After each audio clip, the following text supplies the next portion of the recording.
جنازہ ہو گیا کیا ہو گیا؟ جنازہ پڑھنا چاہیے. سبحان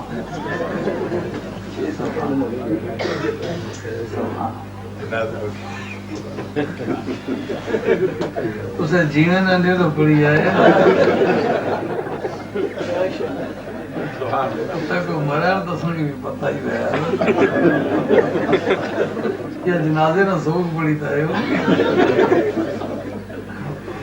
اچھا 5 منٹ تو سن. نہیں وہ ٹھیک ہے. نہیں بات کرو.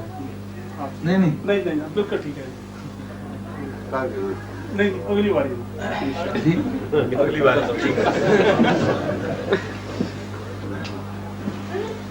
سبحان اللہ سبحان اللہ.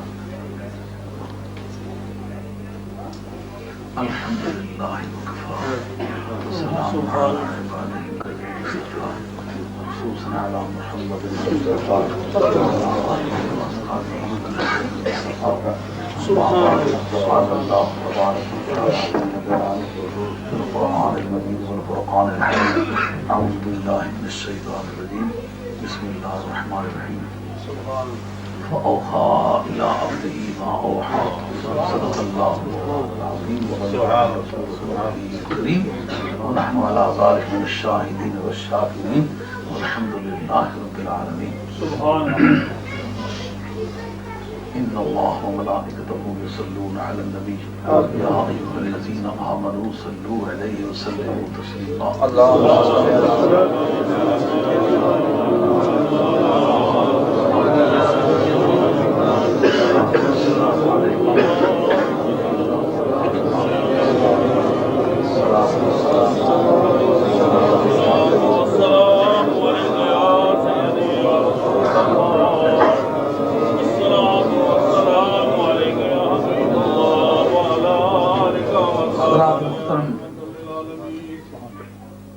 عشاء کا وقت بہت قریب ہے اور ٹھیک اپنے وقت پر ہی عشاء پڑھنا چاہیں گے انشاءاللہ تاکہ دوست اپنے پروگرام کی طرف تشریف جا سکیں اور آئندہ مہینے کے بارے میں بھی یقین ہو کہ ہمارا وقت ضائع نہیں کیا جائے.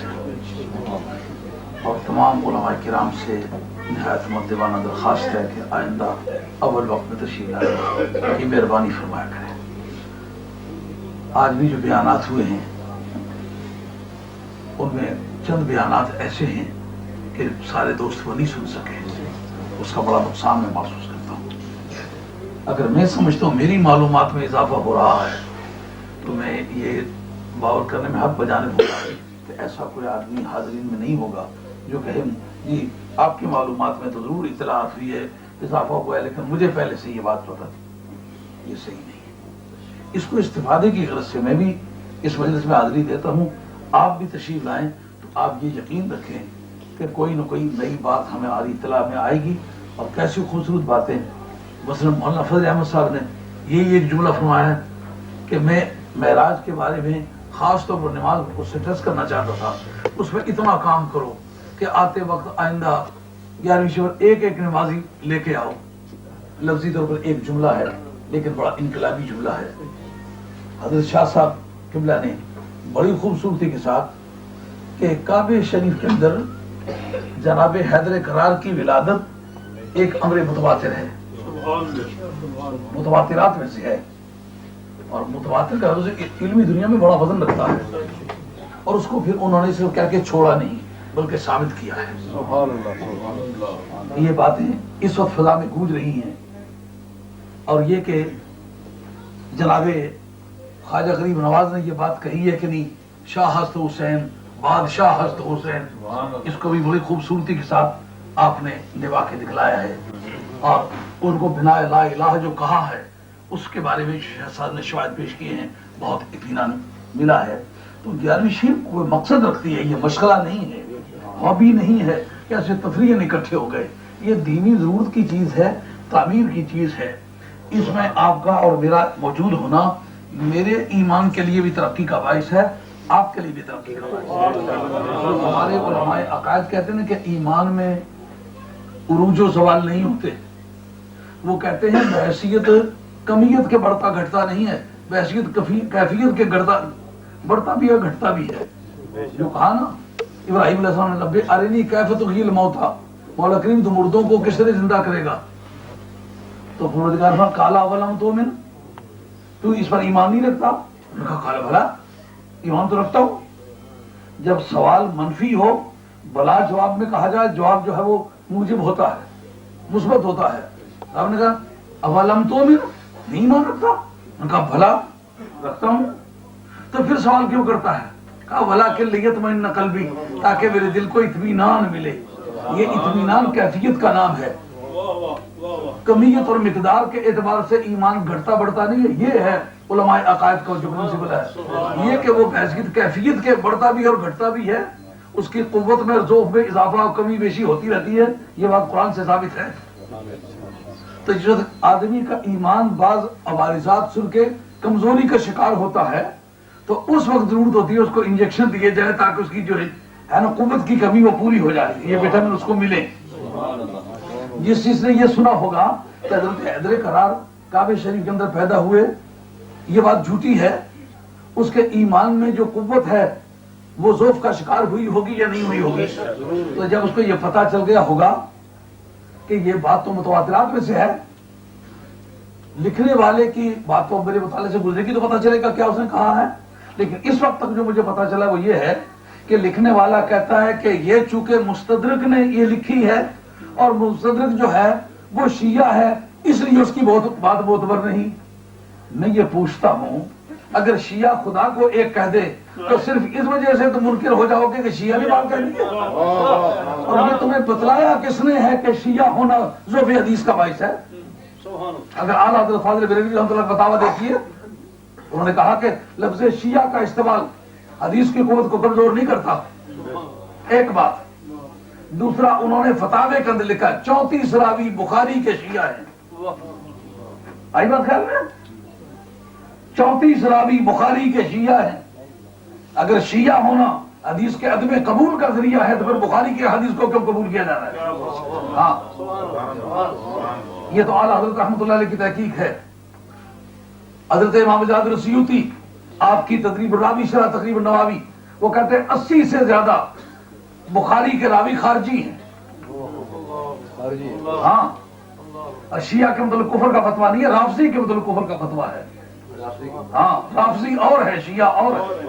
ہاں، یہ جتنے فتوے تمہیں ملتے ہیں کفر کے وہ رافضی کے متعلق ہیں، شیعہ کے متعلق نہیں۔ شیعہ گمراہ ہو سکتا ہے، کسی بھی درجے کا گمراہ ہو سکتا ہے، جب تک وہ ضروریات دین کا انکار نہ کرے کافر نہیں ہوتا۔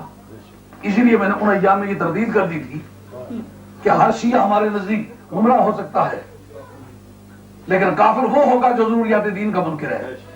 مثلا یہ کہنا کہ جبریل امی قرآن مجید لے کر کے آئے تھے حضرت علی برطا کے لیے اور بھولے سے انہوں نے سرکار پر نازل کر دیا اور یہ 23 برس تک بھول لگی رہی، یہ کفری عقیدہ ہے۔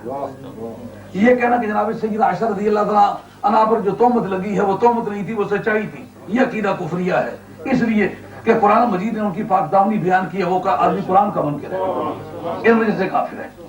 یہ کہنا کہ یہ قرآن مجید وہ اصلی قرآن مجید نہیں ہے، بلکہ اصلی قرآن مجید جو ہے وہ حضرت امام مہدی آخر الزمان لے کر کے غار میں چلے گئے تھے۔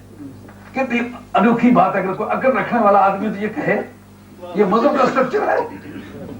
مجھے یہ بتلائیں جو قانون ہے کرمینالوجی اور فنالوجی، یعنی جو علم الجرائم کی تحقیقات، جرائم کی تحقیقات اور جرائم کی سزائیں، یہ آپ پڑھیں، یہ علم ہے مستقل۔ کرمینالوجی آپ ایل ایل بی کیا ہوا ہے نا، کرمینالوجی آپ نے پڑھی ہے نا، جرم کو ٹریس کرنے کا علم، اور کرمینالوجی کے بعد پینالوجی یا سزا دینے کا علم۔ جس وقت آپ کسی کو سزا دیتے ہیں، مجرم جانے بغیر سزا دیتے ہیں؟ جو آدمی سزا تسلیم کر لے اس نے جرم تسلیم کر لیا ہے، جرم تسلیم نہ کیا ہو تو سزا تسلیم نہیں ہو سکتی۔ جس نے یہ کہا ہے قرآن میرا ضبط ہوا ہے، معلومہ قاتل امام حسین وہ ہے۔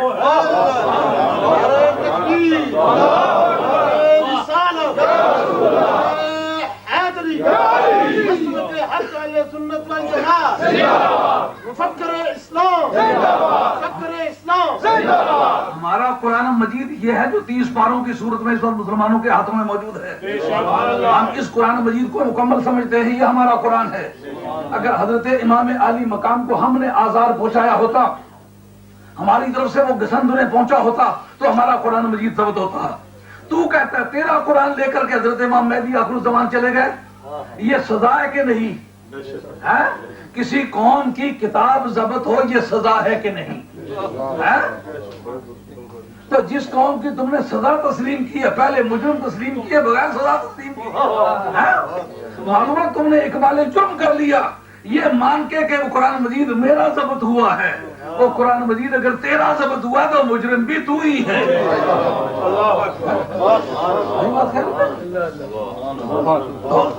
لیکن رافضی اور ہے، شیعہ اور ہے، شیعہ کی روایات موجود ہیں اور مسلم اور بخاری بھری ہوئی ہیں شیعہ کی روایات سے، اور خارجی کی روایت کا صحیحین میں پایا جانا یہ انوکھی بات ہے۔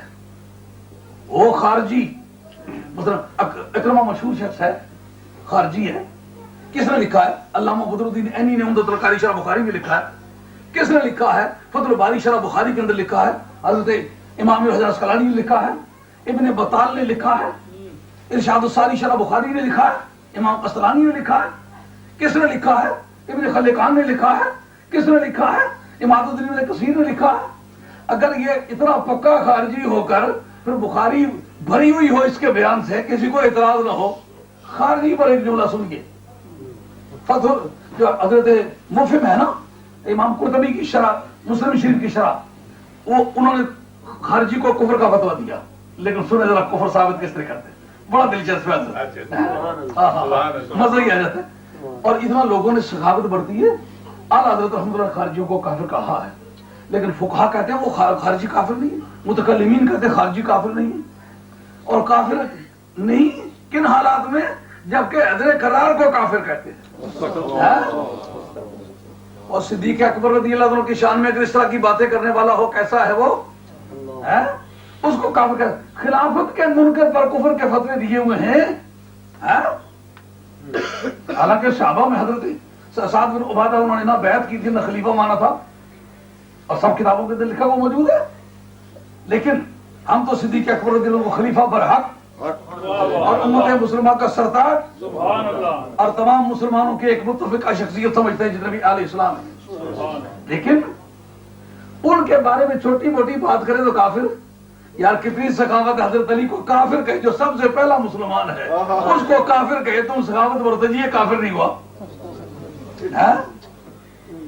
یار تمہاری اس فراق دلی پر میں حیران ہی ہوں۔ وہ ہے کہ جنازہ حسن پاسے نہ وہ پاسا درلا ملے بندے اس پاسے نے بیٹھے دساں گران سارے نال اسن گرائے نے بندے بھی بیٹھے ہی ہوئے یوں کہ ماریاں نے سٹاں جانا بٹا جانا سر ایسا کھڑتا اس کی سٹاں پہ مارا تو اے جناب بتا لیا پیا کرا نہ کہ نہیں اس کی آخری جانا تمہارے پیو کی جتیاں نال مارے ہیں تو چپ چپیتا رہے ہیں قدرتی گل ہے میرو ہی نہیں صحیح جنے نہ پتر ہے پیو کی جتیاں نال مارنے پہ تو آنا رو ڈیکنا پیا پہ کدو چڑسی ہیں اور ایک پمپے نہ پھوک پر نہیں جو بھی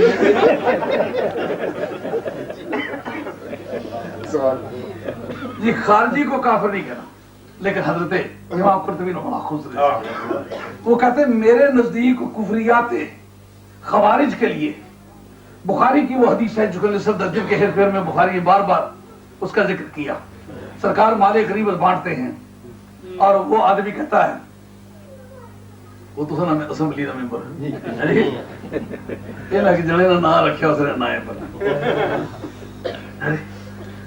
تو وہ کہتا اے دل یا رسول اللہ انصاف کرو اور میں عادل الا عادل اگر میں انصاف نہیں کروں گا تو انصاف کرے گا کون؟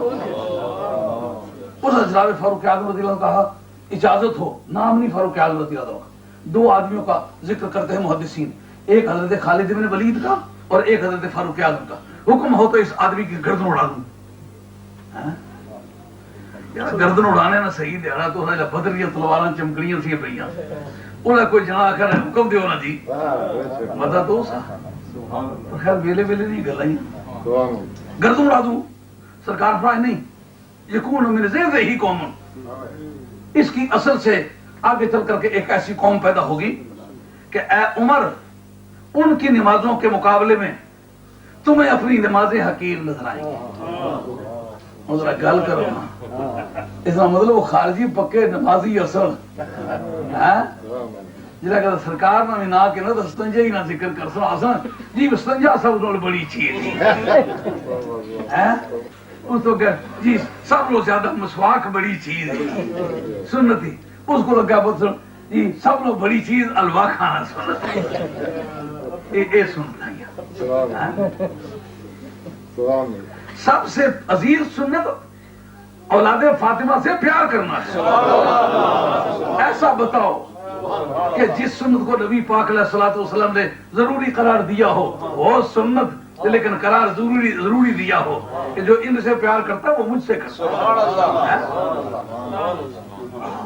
خارجیوں کو کافر کہنے کے بارے میں اس حدیث کو بیان کرتے آخر جو کلمات کا ہے کہ قرآن مجید پڑھیں گے لیکن والقرآن لا یتجاوز حناجرہم، یہ بلا حرف جر متعدی ہے، لا یتجاوز حناجرہم، ان کے حلقوں سے قرآن مجید نہیں اترے گا۔ اس کا مطلب نمازی بھی ہوں گے قرآن مجید بھی پڑھ رہے ہوں گے، لیکن جو قرآن مجید پڑھتا ہے خشکی بد سی اس طرح 4 مہینے چلے تو مڑی کہہ رہا سن دانت بھی کلے تلائی تلا جنت سن کہہ رہا ہے جو پٹیالوں کا کون ہے تو بڑا خامدہ ہوگا جل دفعہ ہو بڑا خامد گیا چلا کر دوں وہ کہا نہیں ہوئے یہاں آنے انہاں کہا گواہ دو وہاں تو گرائن نمبردار بلائی ہیں جناب 4 بندے گواہ نہیں دکھار بڑے حضور نے فرمایا قرآن مجید پڑھیں گے قرآن مجید ان کے حلقوں سے اترے گا نہیں، جس سے کفر والا استدلال کرتے ہیں امام قرطبی وہ یہ ہے کہتے یخرجون من الدین کما یخرج السام عن الرمیۃ، وہ اس طرح نکل جائیں گے دین سے جس طرح کے تیر شکار سے پار نکل جاتا ہے۔ اب ذرا دیکھیں ایک محدث حدیثیں تو بیان کرتا ہے لیکن اس کو پتہ نہیں کہ یہ میں کیا کہہ گیا ہوں اور اس کا نتیجہ کیا ہے، اس لیے فقیہ کو اولیت ہے۔ آج تک کسی محدث کا کوئی مقلد نہیں، فقہا کے مقلد ہے۔ اب اسے کسی محدث کو نہیں پتا کہ یہ جملہ بولنے سے نتیجہ کیا نکلا، فقہا کہتے ہیں اب ہم سے بات پوچھو۔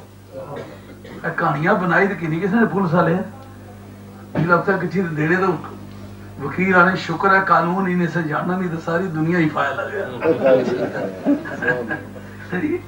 تو وہ لمبی 200 400 صفحے کی کتابوں کو مختصر کر کے نا اس کی سمری بنا دے، ممکن ہے 2 لائنیں بنے جو ریلیونٹ ہوں۔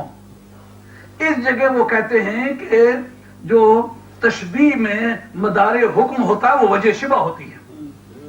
مثلا یہ جو کہا جائے اس کا چہرہ چاند کی مانند ہے تو دیکھنا یہاں لمبائی کی وجہ سے تشبیہ دی ہے، چوڑائی کی وجہ سے دی ہے نہیں، خوبصورتی کی وجہ سے دی ہے۔ کہ اس کا چہرہ پھول کی مانند ہے، یہاں لمبائی چوڑائی خوبصورتی نہیں، نزاکت کی وجہ سے۔ سمجھے بات؟ تو جو وجہ شبہ ہوتی ہے وہ اصل میں مدار حکم ہوتی ہے۔ جیسا کہ ایک شخص لڑائی کے دوران زید ہے اپنی بیوی ہندا کو کہتا ہے تو میرے واسطے ماں کی مانند ہے، تو اب ماں ڈھانچے کے اعتبار سے تشبیہ اس کے ساتھ نہیں دی، انسان ہونے کی حیثیت سے نہیں دی، حرمت کی وجہ سے دی ہے، وجہ شبہ حرمت ہے۔ اسی لیے قدما نے یہ کہا کہ یہ جھوٹ کہا ہے، لیکن ہمارے متاخرین نے کہا طلاق واقع ہوتی ہے۔ خواجہ گولوی رحمۃ اللہ علیہ نے فتاوی میں دیا طلاق واقع ہوتی ہے۔ کیوں کہ عرف و عادت میں مفہوم متبادل کیا ہے؟ مفہوم متبادل ہے طلاق، اس لیے طلاق واقع ہوگی۔ وجہ شبہ کیا ہے؟ وجہ شبہ حرمت ہے۔ اب دیکھنا یہ جو سرکار نے فرمایا کہ وہ دین سے اس طرح نکل جائیں گے جس طرح کے تیر شکار سے نکل جاتا ہے، وجہ شبہ کیا ہے؟ مشبہ تو ہوئے نا وہ جن کو کہا وہ نکل جائیں گے، مشبہ بہی کا کیا ہوا؟ تیر ہوا۔ اب یہ کمپاؤنڈ مرکب قسم کی تشبیہ ہے، یعنی تیر اور شکار دونوں ملیں اور یہ دین دونوں ملیں تو ان کا دین سے نکل جانا اسی طرح کا ہے جیسا کہ تیر شکار سے پار ہو جاتا ہے۔ تو کہتے ہیں وجہ شبہ کیا ہے کہ ایک مرتبہ تیر نکلتا تو ہے لیکن دوبارہ واپس نہیں آتا، یہ وجہ شبہ۔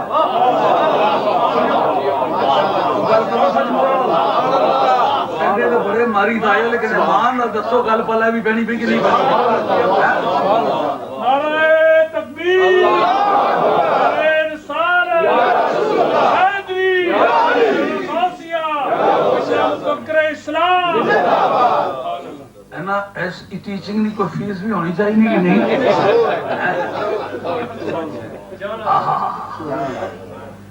اللہ آپ کی جان کو دونوں جہان میں سکھائے، آپ کی یہ قربانیاں اللہ کی بارگاہ میں رنگ لائیں گی۔ آپ کی قربانیاں ہمارے روزانہ کے حالات میں موجود ہیں، ہمارے حالات کی تاریخ میں آپ کے خون کی چمک موجود ہے، اور انشاءاللہ قیامت کے دن میں ہماری شہادت ہوگی، رب آپ سے پوچھے گا کہ آپ نے کیا کیا ہے۔ تو آپ لوگوں نے جو اپنا لہو اپنے بچوں کے پیٹ کاٹ کر کے ہمارے صبر میں ساتھ دیا ہے، کہیں گے مولا کریم ہم تو اپنے آپ کو گنہگار جانتے، تو بھی جانتا ہے کہ ہم گنہگار ہیں، لیکن تیرے محبوب کا غلام سمجھ کے ان لوگوں نے اپنے بیویوں کے زیور اتار کے ہمیں دیے، بچوں کے کپڑے ملتوی کر دیے، عیدیں انہوں نے مجروح کی، ہمارے مشن کو انہوں نے پورا کیا۔ آپ نے واقعی ہمارے معاملات میں پوری کنٹریبیوشن کی، اللہ آپ کو جزائے خیر۔ اب وجہ شبہ کیا ہوئی؟ تیر کا شکار سے پار ہو جانا اور واپس نہ ہونا، یہ بدار حکم ہے، یعنی یہ دین سے نکل جائیں گے واپس نہیں آئیں گے، اسی کا نام ارتداد ہے نا، اسی کا نام کفر ہے۔ تو جب خارجیوں کی حدیثیں موجود ہیں، بخاری کے اندر بھی مسلم کے اندر بھی، ذمہ داری سے کہتا ہوں، تقریب الراوی شرح تقریب النووی کتاب میرے پاس موجود ہے، اگر وہ کہے خارجیوں کی روایتیں ہیں لیکن رد نہیں ہوئی، تو یار علی کا نام لینے والے کی روایت کیوں رد ہو رہی ہے؟ اور پھر اگر تمہارے ابے نے بھی امام مستدرک سے روایتیں لی ہوں اور ان کو معتبر سمجھ کے تجھے بتاؤں صدیق اکبر رضی اللہ عنہ کے افضلیت کے بارے میں کس کے پاس حدیثیں ہیں؟ جہاں مستدرک حضرت صاحب آپ یہ نکال نبراس کا متن دیکھیں، وہ حدیث کے ما طلعت الشمس علی افضل بعد الانبیاء من ابی بکر صدیق و عمر رضی اللہ تعالی عنہما، کہا کہ نبیوں کے بعد کسی شخص پر جو صدیق اکبر سے افضل ہو، فاروق اعظم سے افضل ہو، ایسے شخص پر سورج ہی طلوع نہیں ہوا۔ یہ کس کی روایتیں ہیں؟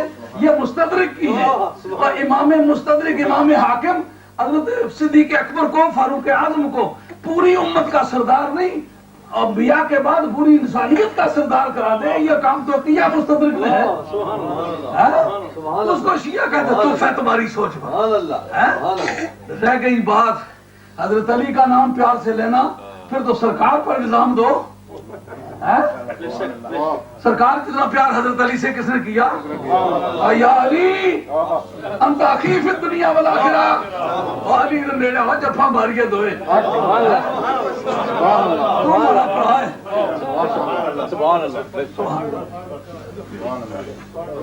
آپ باقی آدمی بیٹھ کسی شخص پر وہ کیفیت ہے۔ ہاں بات سمجھنے والی ہے۔ نعرہ تکبیر، نعرہ رسالت، مفکر اسلام، اعلان مفکر اسلام۔ حضرت سید دو عالم صلی اللہ علیہ وسلم یوم مواخات منایا جا رہا ہے، حضرت صدیق اکبر فاروق اعظم موجود ہیں، لیکن بھائی بنانے کا وقت آیا، حضرت حیدر کرار کھڑے انتظار کریں مجھے کس کا بھائی بنائیں گے۔ جب حضرت حیدر کرار کی آنکھوں میں آنسو آ گئے، اس وقت حضرت سید دو عالم نے فرمایا ادھر قریب آ جا، بغل گیر ہو کے فرمایا یا علیو انت اخی فی الدنیا والآخرہ، تو اس دنیا میں بھی میرا بھائی ہے، قیامت میں بھی تو میرا بھائی۔ مزہ آیا نہ آیا؟ اس سے بڑھ کر اور محبت کی کیا دلیل ہو سکتی ہے؟ کتنے افسوس کی بات ہے، کتنے افسوس کی بات ہے کہ آل سنت کے گھر پیدا ہو کر اس کو یہ نہ پتا اس صدیق اکبر کا مقام کیا ہے۔ صدیق اکبر کی نہ صرف امت محمدیہ پر برتری بلکہ اولاد آدم میں انبیاء کے بعد سب پر برتری کی حدیث اگر پیش کی ہے تو مستدرک نے پیش کی ہے۔ یار اس بیچارے کو شیعہ کہتے ہو صرف حب علی کی وجہ سے؟ حب علی تو جتنی نبی کریم علیہ السلام میں پائی گئی کسی میں بھی نہیں پائی گئی، اتنا پیار تو کسی نے بھی نہیں کیا۔ یہ بات آپ نے بار بار سنی ہے، لیکن اس موڑ پر ایک بار تو پھر سن لیں۔ جی اتنا کچھ ہے، ادھر چار دیڑے اور گزار سو دے جا فقیر بڑھا ہونا کہ اسی طرح تو جوانی انشاءاللہ۔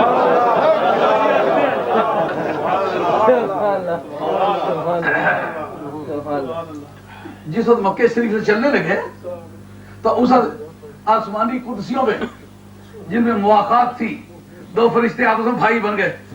ایک کو کہا تجھے مارنا چاہتے ہیں، یا تیرے بھائی کو مارنا، دونوں میں سے کس کو مارے؟ جبریل امین کہتے ہیں جناب اسرائیل کو پہلے مارے، اس لیے کہ یہ تو ساری زندگی اسی طرح کرتے رہے، بندے مارتے رہے. ان کی ڈیوٹی تو ہر فرشتہ کر سکتا ہے، لیکن میرے والا کام تو یہ جانتے نہیں. حضرت ملک الموت سے پوچھا، انہوں نے کہا ساری زندگی بندے مارنے پر مجھے رکھا ہے، جدھر بھی جاتا رہا پٹ کو لٹا پیا. گیا تو رونے کو گیا تو رونے کی چھوڑی دایا، کوئی خوشی نہ دیانا نہیں. تو مولا کریم جبریل کی مارے والی ڈیوٹی امیدیں کام ہو تو اب دونوں دلائل پیش کر رہے ہیں کہ میں نہیں مرنا چاہتا، اس کو مار.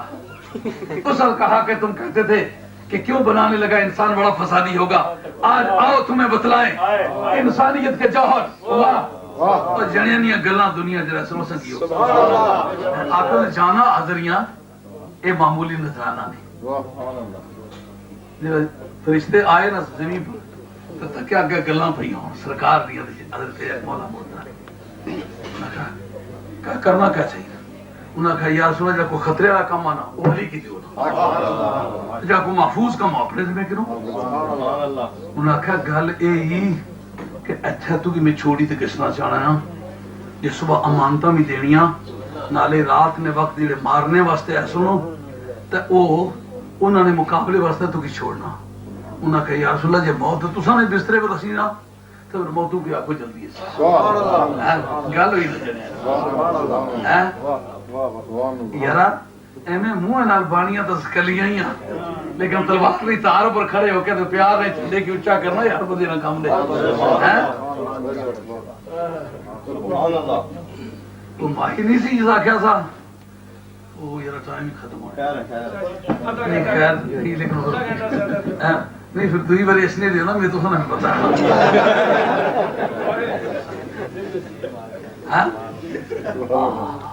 بات تو جی حضرت علی مرتضی شیر خدا رضی اللہ تعالیٰ عنہ اور سرکار کا ڈائلاگ چل رہا ہے اور وہ فرشتے آ کے تماشا دیکھ رہے ہیں. علی کیا کرنا چاہیے؟ ان کا علی کی جان حاضر ہے، علی کا مال حاضر ہے، علی کی عزت و آبرو حاضر ہے. آپ کے خاکے پا پر پوری زندگی کی کائنات قربان کرنے کے لیے تیار. کیا چاہیے؟ موت آتی ہے، موت جانو اور میں جانو. موت جانے میں جانو، میری موت کی بات ہوگی آپ اللہ کا نام لے کے جاؤ. کافر مارنے کے لیے آئیں گے، بستر پہ آئیں گے ماؤ کس جمعہ سبت اچھے مارنے تھی مجھے قدمیں ٹوٹی تے گچھے پر میں علی تے نہ جنے نہیں گلاں قیامت کی رسول جی او بزدلی نہ کرے آئے بھائی اے چٹگو نہ ورثہ ہے. وقت گزری گسنا سائیاں کول وفادہ آ رہی ہے نا وقت گزر جاندا تے گل یاد رہے. انہاں جانا بچائیاں انہاں کی تاریخ جنہاں کہا یا رسول اللہ اے تقید جتھا دل خرچ جتھا کوئی خرچ نہ کر سکتا میں خرچ. رب نے فرمایا کہ میں نے کہا تھا کہ نہیں کہا تھا انی اعلم ما لا تعلمون. میں نے تمہیں کہا نہیں تھا کہ جو میں جانتا ہوں وہ تم نہیں جانتے. آج دیکھو آسمانی قدسیوں میں سب سے زیادہ سینئر منسٹر تم ہو. اب تم میں سے کوئی آدمی یہ کام تم میں سے کوئی فرد یہ کام کرنے کے لیے تیار نہیں ہے لیکن بندہ تیار ہے کہ نہیں. یہ وجہ ہے کہ اس کا سر میری خلافت الہیہ کے تاج کے لیے موضوع لگا ہے اس لیے میں نے اس کو خلیفہ مقرر کیا. اب حب علی کی بات چھڑی. اب یہ کہنا کہ میری طرف سے لا یؤدی انی احد الا انا او علی، ظاہری طور پر تو اس کا مفہوم یہی ہے یا جو ادائیگی کروں یا میں کرے یا علی کرے، لیکن یہ اٹارنی جنرل جس کو کہتے ہیں یہ وہ پاور ہے یعنی مختار عام ہے. اے علی تو میرا مختار عام ہے.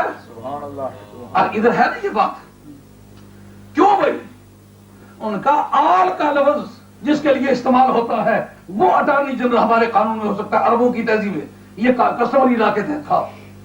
کسٹمری لا کیا تھا؟ یہ اس وقت واضح ہوتا ہے جو بخاری کا متن بتاتا ہے، جس کو دور حاضر کے اردو نگار مفسرین نے اپنی تفسیروں کے اندر یہ بات لکھی ہے کہ جو نویں سال ہجرت میں نبی کریم علیہ الصلوۃ والسلام نے حج کا سربراہ بنا کر جناب صدیق اکبر کو بھیجا. جب وہ مقام ذوالحلیفہ پر پہنچے، پیچھے جناب حیدر کرار کو بھیجا کہ جاؤ تم جا کر کے ان باتوں کا اعلان کر دینا کہ آج کے بعد کعبۃ اللہ کے پاس نہ کا کوئی طواف نہ کرے، کوئی کافر طواف کرنے کے لیے نہیں آئے گا، کوئی کافر جنت میں نہیں جائے گا، اور جن لوگوں کو مہلت دی گئی ہوئی ہے وہ اتنے مہینے تک 4 مہینے تک چل پھر سکتے ہیں، اس کے بعد ہماری ان کے ساتھ جنگیں ہوں گی. ان 4 چیزوں کے معاہدے کے خاتمے کا اعلان اور ان باتوں کا اعلان تو جا کے کر. حضرت صدیق اکبر فرماتے ہیں کہ اے علی، امیر او مامور، امیر بن کے آئے ہو یا مامور بن کے آئے ہو؟ ماتحت بن کر کے آئے یا انچارج بن کر کے آئے ہو؟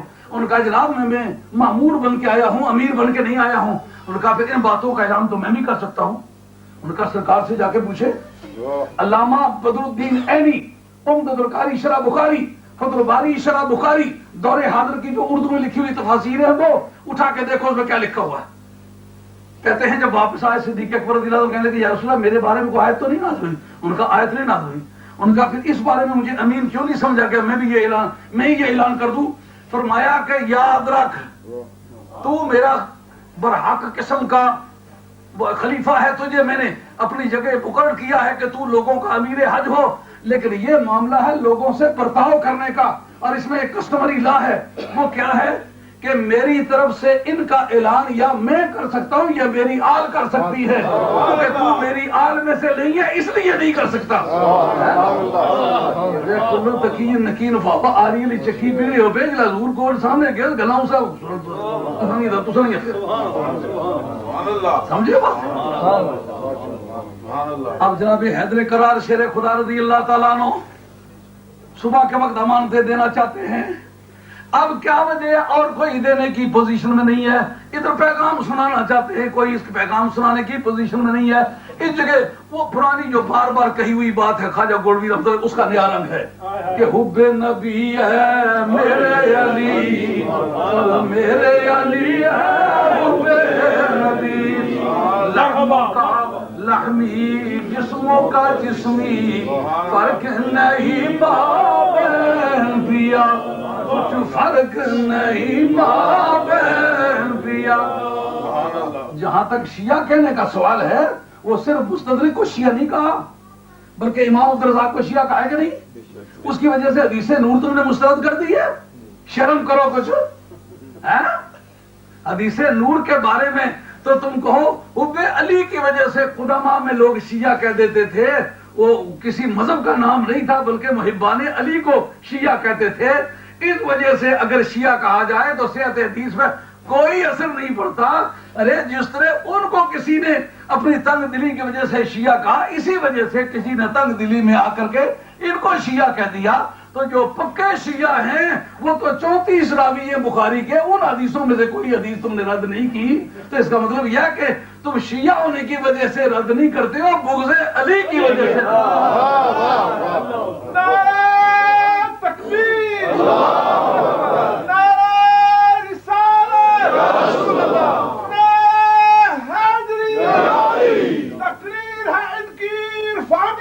چہرہ ہے ان کا نورانی، میرے پیر سید عبد القادر جیلانی زندہ باد. یہ تو وہ چند باتیں تھی کہ ان کا کعبہ شریف کے اندر پیدا ہونا اگر صرف مستدرک نے کہا ہوتا تو اور بات تھی. یہ جو تمہارے قریب کے علماء ہیں نا، جنہوں نے کہا کہ ہم شاہ ولی اللہ صاحب کو برا نہیں کہہ سکتے اس لیے کہ وہ بھی ہماری استاد ہیں. جی استاد ہے تو انہوں نے گل کرتے تو سنائی سے کیا تھا. آپ کی کتاب ازالت الخفا عن خلافت الخلفاء جلد دوئم معاصر حیدر کرار، ان کا کہ دری حدیث شک نیست کہ حضرت علی در کعبہ متولد شداست کہ حاکم برئی حدیث تواتر نقل کر. ان کا اس حدیث میں شک کرنے کی گنجائش نہیں ہے کہ حاکم نے مستدرک کے اندر اس کے اوپر تواتر نقل کیا ہے. متواتر حدیث متواتر کا منکر کافر ہے، یہ بات یاد رکھے. پہلو دسنا چاہتا لفظ متواتر زور ہے لفظ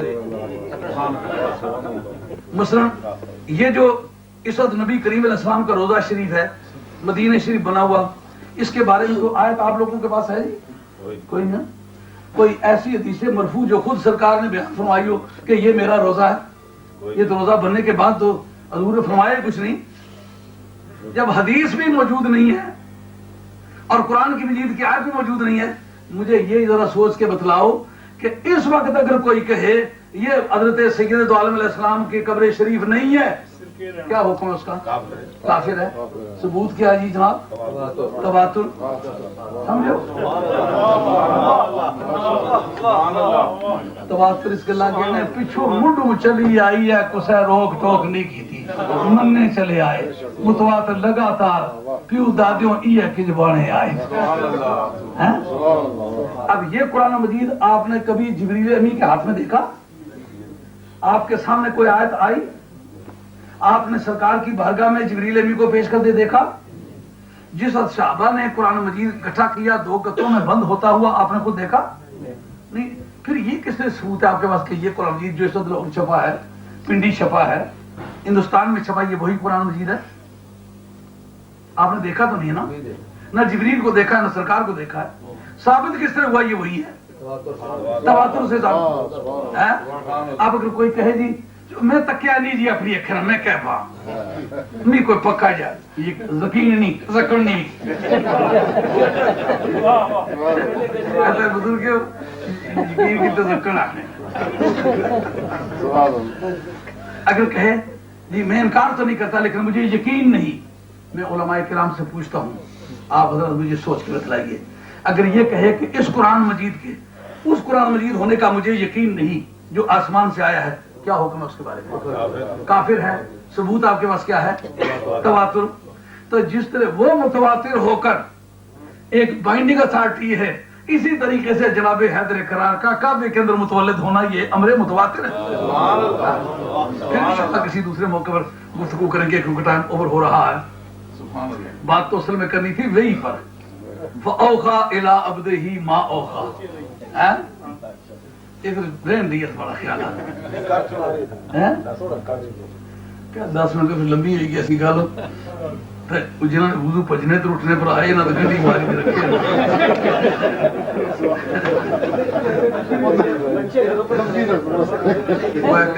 اپنا علاقے نا دونوں ہونا سب کو وائی بادی نے مریض سا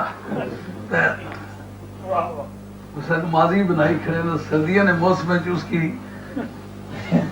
نمازی بنائی رکھی نہیں گئے تو انہوں نماز پڑھ لگی دیا تو تسیں پتا بھئی نمازی ہے نا سردیاں نے موسم کدے وضو پجی کسے نا تو ٹھڈے پانی نا وضو کرنا پئی کسے تو یہ سمجھو جیسا جٹا نا پادرے نے دیاڑے داند مری ہے۔